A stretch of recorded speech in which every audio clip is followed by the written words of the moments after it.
Olá, eu sou o escritor Wisner Fraga e este é o canal Acontece nos Livros. Seja bem-vindo. Dando continuidade àquele nosso projeto de divulgar a poesia brasileira, hoje eu tenho o prazer de apresentar um poeta que eu admiro muito, que é o Tiago Medeiros. O Tiago Medeiros é pernambucano de Caruaru. É um escritor e também um agitador cultural.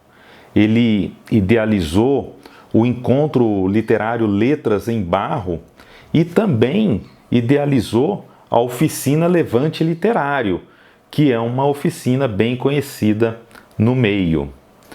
Ele é autor do livro de contos Claro é o Mundo à Minha Volta, que foi publicado pela editora Patuá. Em 2020, Tiago lançou a coletânea de poemas intitulada Cidade Finada, pela editora Telucazu.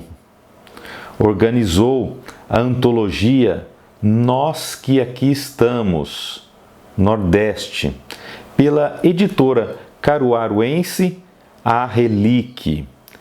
Ele lançou no final de 2021 o livro Sou a Pronúncia do Teu Nome, pela editora Urutau.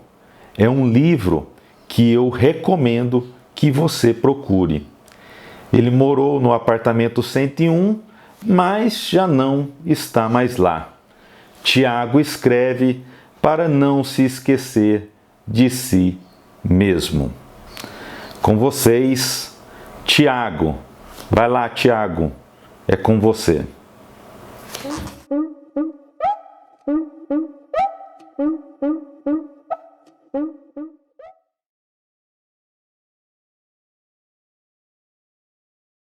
Olá a todas e todos, aqui quem fala é Tiago Medeiros, falando de Caruaru, Pernambuco.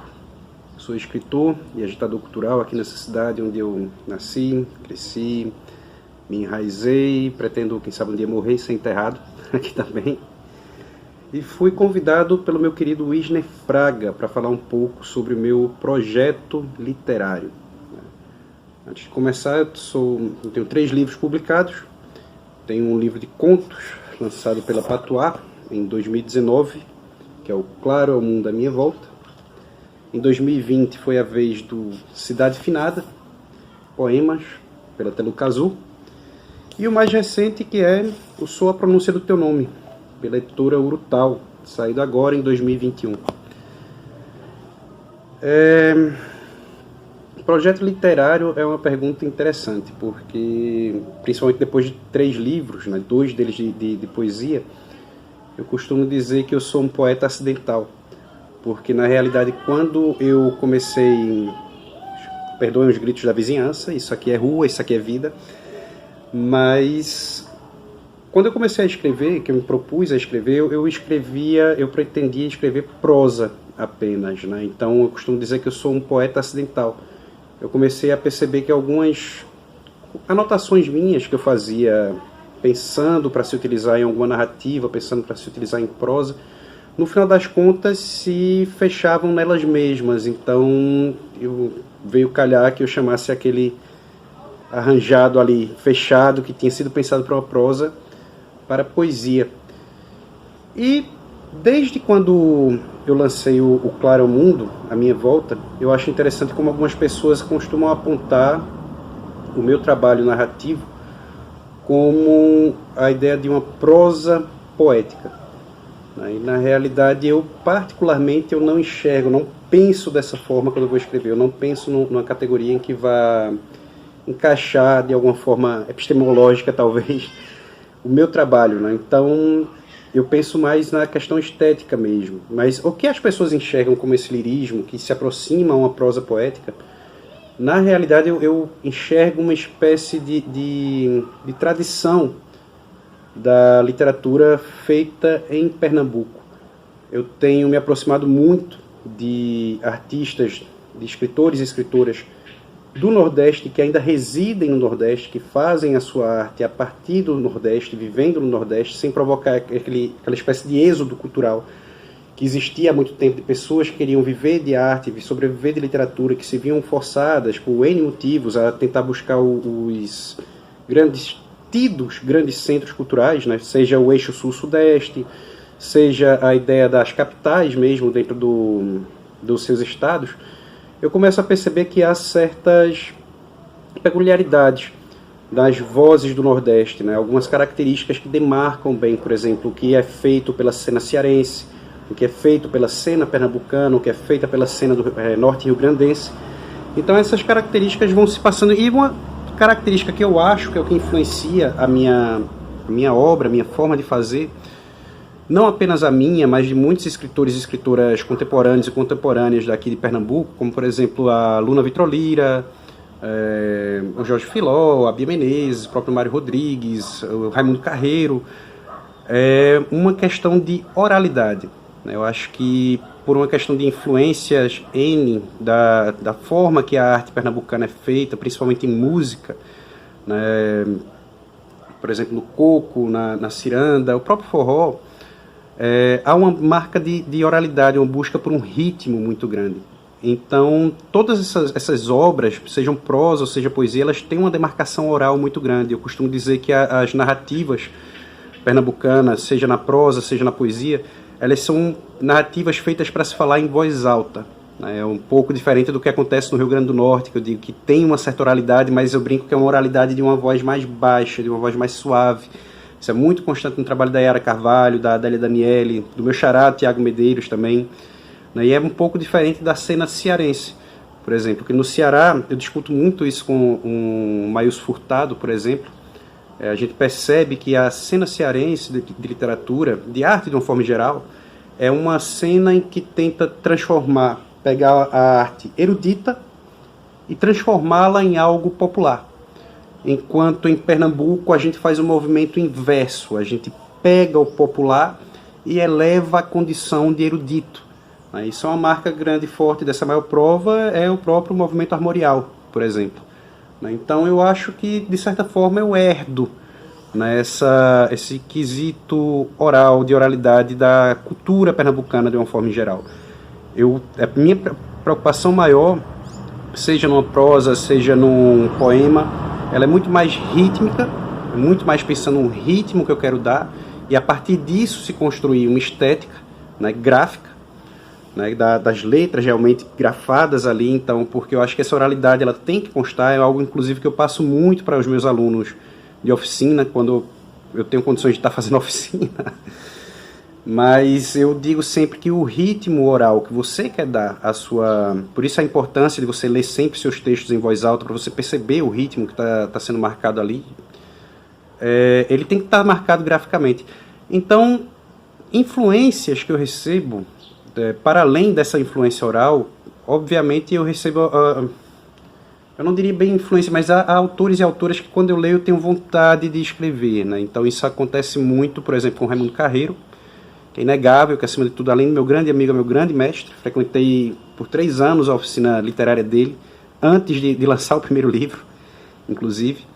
E a Hilda Hilst, mais uma escritora contemporânea que me influenciou muito, principalmente na construção do primeiro conto do Claro é o Mundo à Minha Volta, que é o Desatinado Resfolegar, que é a Aline Bay.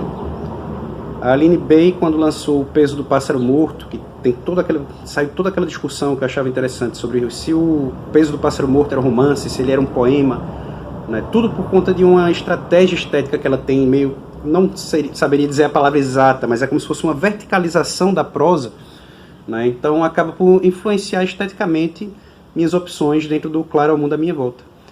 E assim foram saindo depois os outros livros, né, e as obras que estão em andamento, porque escritor, escritora, poeta não tira férias, é uma profissão que a gente não tira férias, a gente está sempre em constante busca, né? As pessoas às vezes costumam me perguntar se eu já encontrei alguma forma de escrever o que eu quero, né, se eu percebo uma voz minha na minha escrita, e eu costumo dizer que não. Eu acho que a partir do momento em que eu descobrisse uma fórmula pronta sobre a questão do fazer literário, eu desistiria de fazer literatura, né? Então é sempre uma busca por um novo pulso narrativo, é sempre uma busca por uma nova voz de personagem. É uma coisa que eu aprendi muito com Carreiro, é justamente isso. Escritor, escritora não tem estilo. Quem tem estilo é personagem. Escritor, escritora preocupa-se com pulsação narrativa, seja no poema, seja na prosa. Então, como Carreiro também é pernambucano, e por sinal era músico, né? Eu acho que é mais uma reafirmação de como se faz essa espécie de literatura pernambucana hoje e há muito tempo, na realidade. É sempre uma busca por ritmo. O ritmo é quem determina a estética do meu trabalho e o trabalho de tantos e tantas escritores e escritoras daqui desse imenso país chamado Pernambuco. E creio que seja por isso.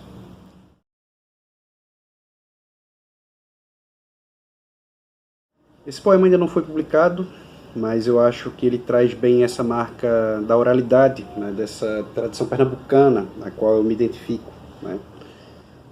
E o nome dele é Certa Vez Nos Tiraram Grandes Pedaços, e ele diz assim: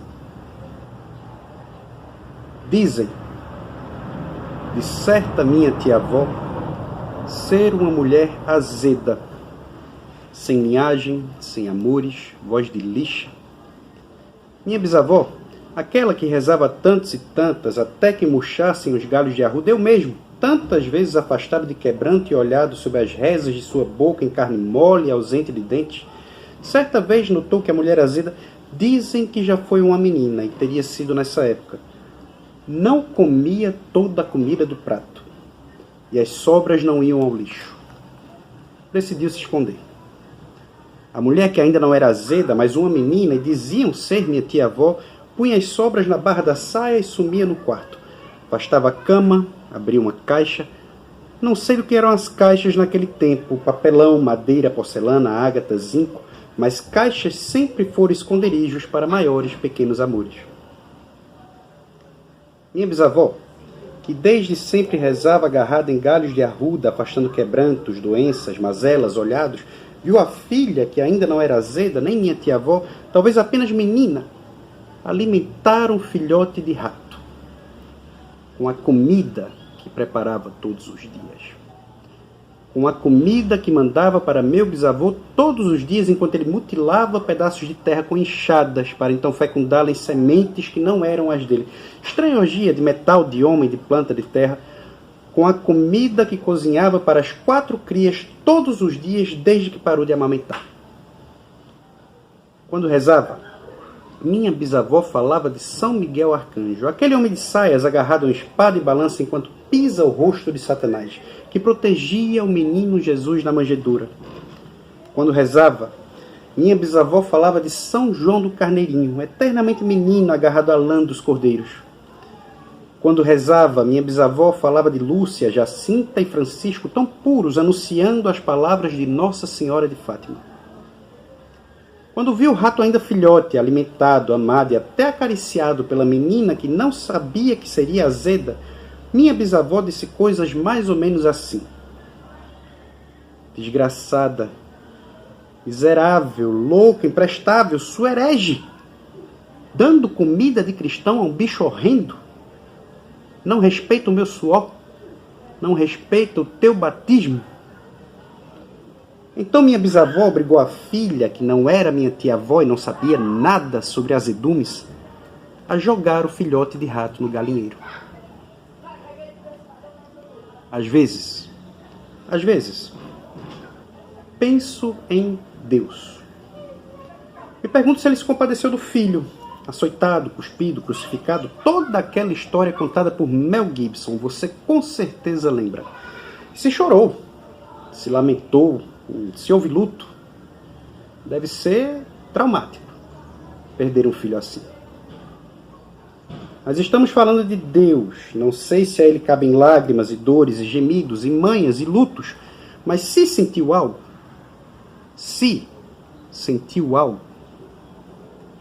foi bem parecido com aquela menina, vendo o pequeno maior amor, desses que escondemos em pequenas caixas, morrer sob os bicos das galinhas.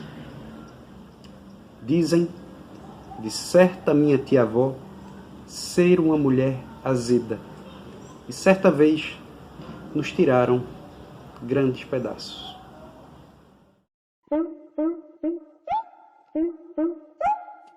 Thank